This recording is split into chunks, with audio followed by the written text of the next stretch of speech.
السلام علیکم. د هر کور مکتب ګلالیو زده کوونکو ستړي مسئ. د ریاضي مضمون 15 درس ته ښه راغلاست. په تیر درس کې موږ او تاسې د یو رقمي عددونو تفریق او په تفریق عملیه کې د صفر ارزښت وپېژندئ. د نن ورځې په درس کې به په عمودي او افقي ډول د عددونو تفریق کول زده کړو. راځئ چې راپیل یې کړو. ګلالیو زده کوونکو موږ کولی سو د جمع د عملیې په څیر تفریق عملیه هم په عمودي او افقي ډول سرته ورسوو.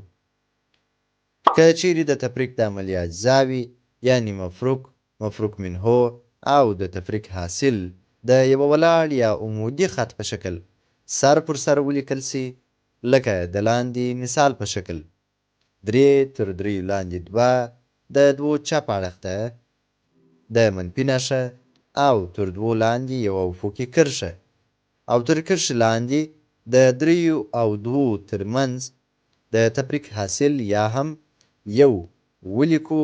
د عددونو د تفریق دا طریقه د عمودي طریقې په نوم یادیږي. او که چیرې د تفریق د عملیې اجزاوې یعنې مفروق، مفروق منه او د تفریق حاصل د یوه هوار یا افقي خط په شکل څنګ پر څنګ ولیکل سي، لکه د لاندې مثال په شکل 2 د 2 څنګ ته د منفي نښه او د منفي نښې څنګ ته 1 او وروسته مساوي. له مساوي څخه وروسته د 2 او 1 ترمنځ د تفریق حاصل یا هم 1 ولیکل سي، نو د عددونو د تفریق دا طریقه د افقي طریقې په نوم یادیږي.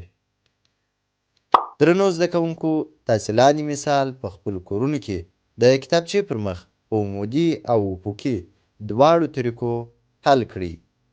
6 - 4 دا و زموږ د نن ورځې 15م درس. په راتلونکي 14م درس کې به د جمع او تفریق عملیو سوالونه تمرین کړو. په مخه مو ښه.